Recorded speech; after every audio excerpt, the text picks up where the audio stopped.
Okay, so the next F word in the glossary is my use of the term false we.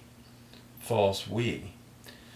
To the extent that we are each other to each other, meaning we are each enacting an outer self to each other, and therefore, like on a newsroom show that I watched this afternoon, everybody is playing the part of being in the news there in a circle sitting around a table. Everyone is other to each other. No one is fully there as a true presence. In fact, there's a brilliant little clip you can see online of Russell Brand, the philosopher and comedian and thinker, who goes on one of these shows, these talk shows, and he immediately says, "Why are you behaving that way?" to someone who's or to someone who's behaving in role to him so that he doesn't feel seen. So he says something, well, look at all these people here filming us. So how about talking to them as well? These are the cameramen. And he breaks down what I'm describing as everyone being other to each other and not being truly present. Or Marlon Brando, he's another one who was so good at revealing this. He was being interviewed by, I think, somebody who said to him, "Don't you realize you're Marlon Brando?" to him. And he said, "You sound like you're talking to somebody down the street. I'm right here." I don't know if it's worth keeping that or not, but the point is,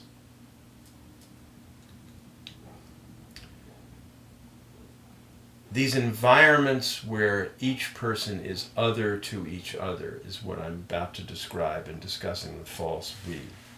So to the extent that we are each other to each other and are unable to ground each other in a true community of mutual recognition and authentic social presence, to that extent we displace our desire for true community into an imaginary realm in which we believe together that we exist, as is to some extent the case with being an American, for example. In this false we, I am with others out there in an ungrounded imaginary, while here on the ground of my actual present being, I am silently withdrawn within. The false we always tends toward idealization due to its imaginary character. It knows it is false,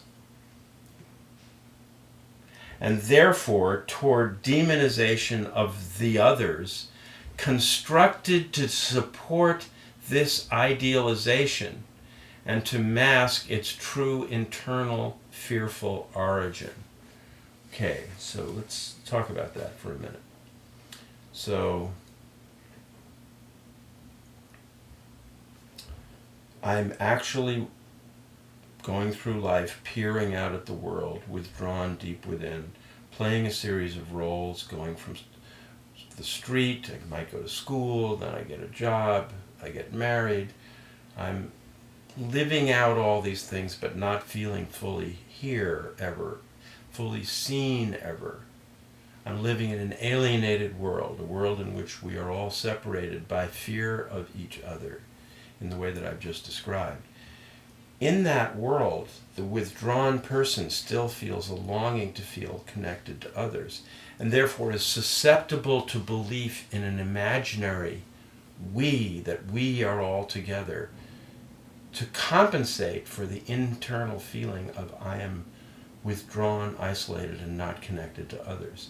So people may become attached to a national identity as a fixation, like I am an American, Americans are great, we were founded by the Founding Fathers, and I'm following the Founding Fathers, and I am one of them, and I'm one of these people in America.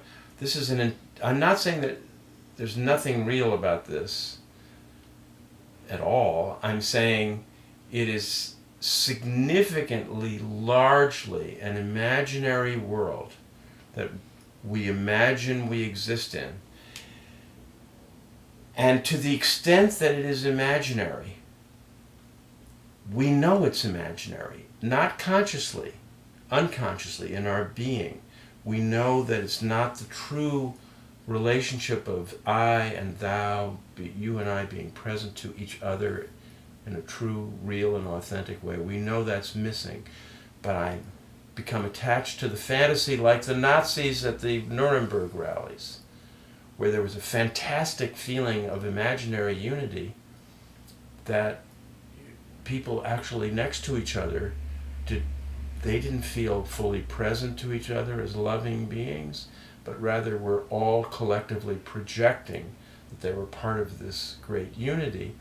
Yet my point here is the false we knows it is false inside, and therefore is always inflating itself, because it always feels in danger of deflation. This is what's behind Trump's Make America Great Again, is trying to puff up a sound, an imaginary, an image of being connected to others in a full, complete way that we don't experience in our real lives. He's going to puff up the imaginary because it's always in the process of deflating, because we know that it isn't actually real. So it always has to be made greater. Now, what's the vehicle to make the false self greater? Some other that is threatening it, against which it is going to puff itself up. So immigrants account for why I feel like my community is falling apart. Blacks, Jews, gays, whatever. It's just Iran.